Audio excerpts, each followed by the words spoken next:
Bahwasanya kami mahasiswa tidak membenci pemerintah, tapi kami sangat sayang dan sangat peduli terhadap negara ini dan juga pemerintahan rezim Prabowo Gibran saat ini. Tentu kami dengan segala tuntutan yang ada itu menjadi harapan besar bagi masyarakat bahwasanya Indonesia bisa jauh lebih baik lagi. Terus terang saya mengikuti semua yang disampaikan dan semoga kita bisa mengikuti kata orang, kata-kata baik yang kita ikutin sisi baiknya. Mau itu dari mahasiswa, dari rakyat, dari narasumber termasuk juga dari presiden. Kalau itu adalah baik menurut saya kita harus ambil kebaikannya.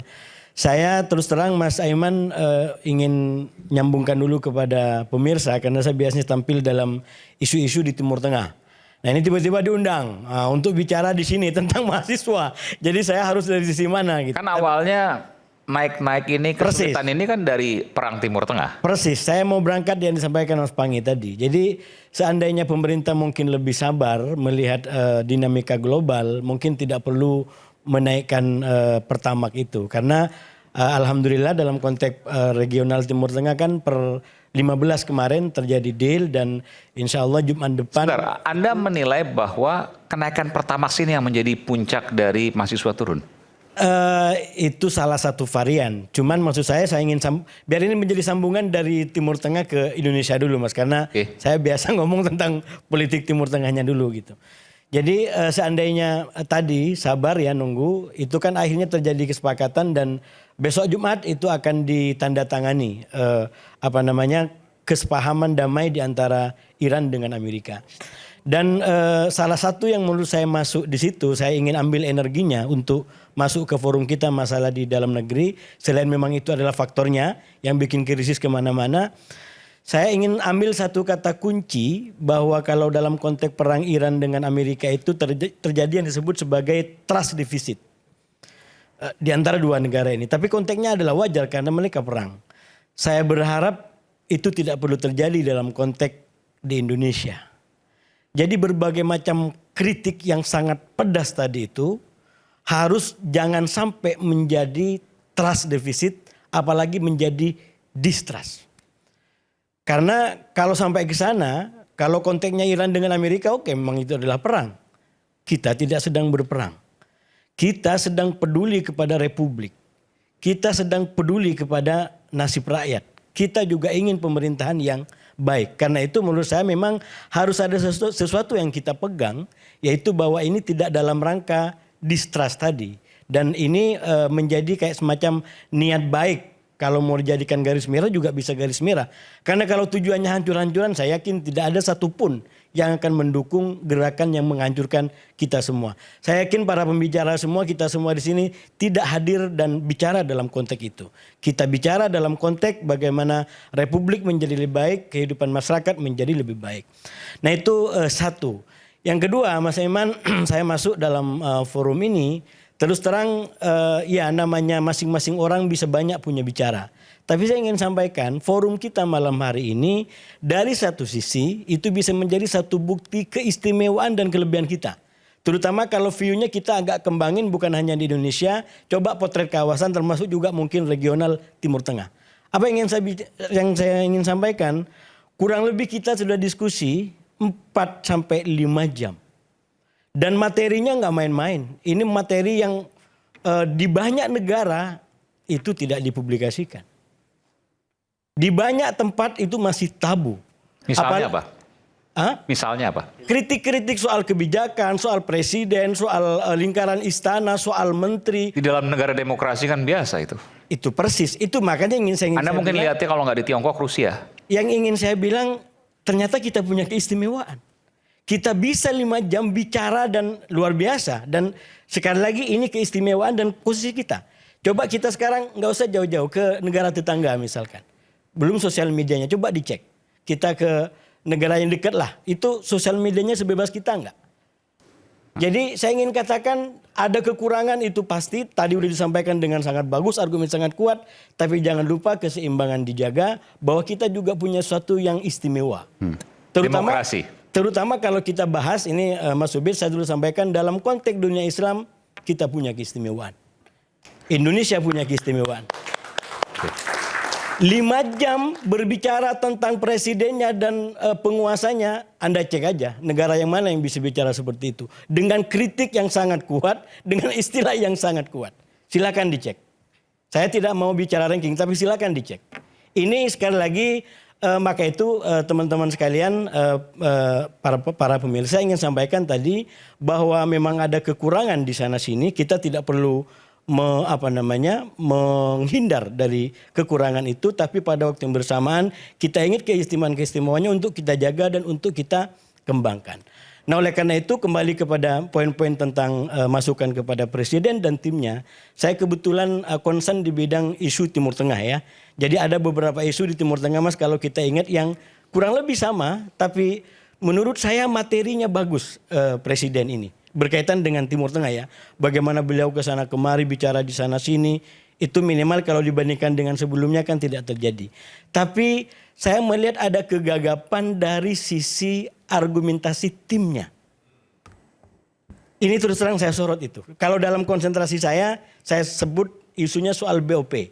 Saya tidak akan mejakan di sini karena tidak akan cukup juga, dan kebetulan ini ahli-ahli di dalam negeri, jadi saya tidak akan di situ. Yang ingin saya katakan dalam konteks BOP, saya membela kebijakan Indonesia, memahami kebijakan Indonesia minimal dalam 2 hal. Dia untuk mencoba menghindari Indonesia dari katakanlah model kepemimpinan Presiden Trump yang memang unpredictable. Pada waktu bersamaan dia bisa bantu Palestina walaupun tidak ideal. Itu kurang lebih ya. Tapi sekali lagi materinya bagus, cuman tidak tersampaikan dengan bagus oleh timnya. Sehingga sekarang BOP bagi pemerintah sudah menjadi kartu mati. Penolakannya sudah terlalu kuat. Dan itu kalau bagi saya contoh daripada contoh lain. Bagaimana tim pemerintah terutama di bagian ini tidak optimal di dalam menggunakan bahan-bahan yang ada. Kenapa saya bilang bahan-bahan yang ada? Presiden itu adil kok dalam pengertian dia itu ke Rusia tapi juga dia ke Amerika. Dia itu ke Eropa, dia juga ke Arab. Tapi yang kemudian digunakan untuk membusukkan BOP ini adalah bahwa presiden seakan-akan hanya berguru kepada Trump. Lebih parah lagi seakan-akan presiden itu hanya mendukung Israel. Jauh sekali. Sejauh saya ikuti jauh sekali. Tapi sekali lagi itulah alam bebas demokrasi. Saya tidak menyalahkan mereka yang punya pandangan yang lain. Tapi cara pemerintah, timnya tadi yang dikatakan gemuk untuk menyampaikan apa yang sudah dibuat. Itu mohon maaf tidak sekuat malam ini yang bagi saya cara menyampaikan argumennya, data-datanya itu cukup memadai. Sehingga publik mendapatkan data dan kesimpulan yang berimbang. Oleh karena itu masukan saya Mas Eman bagi tim pemerintah mungkin satu penting menurut saya untuk diperkuat timnya, bukan lagi dengan nambah pejabat lagi ya, tapi efektivitasnya. Ini kan bicara lembaga banyak sekali, tapi kan seakan-akan yang mana yang bicara sesuai dengan kompetensinya tadi, yang bisa memuaskan nalar publik, diterima oleh masyarakat bahwa ternyata memang iya ya. Presiden bukan hanya datang ke Trump, dia juga datang ke Rusia, dia juga datang ke Inggris, dia juga datang ke Tiongkok. Tapi kan seakan-akan di publik enggak. Presiden hanya ketemu sama Trump, dia hanya menjadi, ada yang bilang tukang bawa mapnya Trump. Nah itu contoh bagi saya yang barangkali bisa diperkuat lewat tim tadi. Yang kedua, saya sama dengan Mas Pangi tadi bahwa mengikuti yang disampaikan presiden ini, jujur saja secara gagasan saya sampaikan tadi, saya belajar untuk menikmati semua gagasan siapapun yang menyampaikan, termasuk kalau itu adalah dari presiden. Beberapa menurut saya kuat, misalkan soal bagaimana dia bicara tentang bahwa ini adalah kepemimpinan rakyat, kita harus betul-betul untuk kepentingan rakyat seperti disampaikan di istana. Cuman memang seperti yang telah disampaikan, ketika ini menjadi kebijakan, itu kok kayak nggak ada ruhnya. Sama soal bocor dan bocor. Itu kan nggak mungkin kita itu buruk. Nggak mungkin sebagai sebuah teks. Itu bagus. Tapi ternyata ketika menjadi sebuah kebijakan, kebocoran itu kok justru di mana-mana. Saya setuju tadi, mungkin ke depan beberapa, jangan puasa dululah presiden ini. Kalau perlu perkuat aspek manajerial timnya, agar timnya ini yang gemuk tadi itu berjalan bekerja sesuai dengan ide yang dia sampaikan tentang tim yang anti korupsi, tentang tim yang peduli kepada rakyat, tentang tim yang akan menambal kebocoran-kebocoran itu. Jadi ini konteksnya bukan kampanye, Bung, sekarang. Jadi ini adalah pembuktian. Jadi tidak perlu lagi retorikanya retorika kampanye. Ini adalah pembuktian, dan pembuktian itu saya setuju tadi tidak perlu dengan retorika lagi, tapi dengan angka-angka nyata. Itu satu masukan untuk beliau. Dan yang kedua, ini saya cuma satu aja, nggak panjang-panjang karena udah sangat malam, biar rekor kita nggak tertandingi lagi, Mas. Ini sudah 5-6 jam kan. Saya sisi lain yang barangkali belum disampaikan tadi dari yang disampaikan oleh teman-teman dan masyarakat. Mungkin Presiden memang sangat baik ingin perhatian kepada elemen-elemen tertentu, tapi sepertinya penting jangan kemudian mengabaikan elemen yang lain. Apalagi sampai menimbulkan kecemburuan. Katakan tadi, contohnya, peduli kepada rakyat kecil, itu bagus. Tapi kalau kemudian meremehkan kelas menengah, memusuhi kelas atas, ya semuanya rakyatnya kok. Jadi ini berarti yang dibutuhkan adalah bagaimana kebijakan yang pro rakyat itu diperkuat tanpa menggunakan diksi-diksi tadi yang seakan-akan anti kepada kelompok menengah, kurang empati. Loh, semua rakyatnya kok. Seluruh kita adalah rakyat di Indonesia, kita perlu kebijakan yang baik untuk kita. Jadi itu maksud saya mungkin dibutuhkan adanya sentuhan-sentuhan yang tadi seakan-akan tidak menganak emaskan satu program, satu bagian. Semua adalah anak emas bagi Republik ini. Termasuk ketika program lahir kayak MBG. Jangan kemudian seakan-akan yang lain kurang diperhatikan. Ketika ada sekolah rakyat, lalu sekolah yang lain seakan-akan. Nah ini kan justru tujuannya adalah memperkuat yang ada. Bukan justru membangun satu model dan yang lain tidak diabaikan. Saya rasa bukan itu konteksnya. Jadi saya menangkap dari yang disampaikan tadi, ada kayak semacam butuh untuk diperlakukan secara adil. Kalau MBG diperhatikan, kalau pekerjanya diperhatikan, yang lain juga diperhatikan. Paling tidak kemudian bahasanya tadi dengan bahasa-bahasa yang mungkin karena bertahun-tahun beliau dikritik atau mungkin merasa diperlakukan bermacam-macam. Jadi beliau ingin agar ada cara menjawab. Tapi menurut saya dalam kapasitas sudah memimpin, sudah menjadi pemerintahan seperti sekarang, tidak ada yang lebih kuat daripada jawaban dalam bentuk kebijakan. Terima kasih. Baik. Sekaligus closing statement 2-3 menit silakan Bu. Oke. Dari Bang Iwan dulu silakan. Apa di close statement, Ustaz? Sekaligus closing statement. 2 menit, 3 menit. Maksimal 3 menit, jangan lebih dari 3 menit. Oke, saya sepakat dengan abang kita yang pengamat luar negeri ya. Apa yang disampaikan didasari karena keilmuan, maka yang keluar dari mulutnya adalah kepintaran ya beliau. Sekaligus saya di sini sebagai Ketua Umum Gerakan Cinta Prabowo, sekaligus Ketua Presidium Kebangsaan 08 ya. Saya mengakui ada kekurangan di pemerintahan Prabowo, itu pasti ya.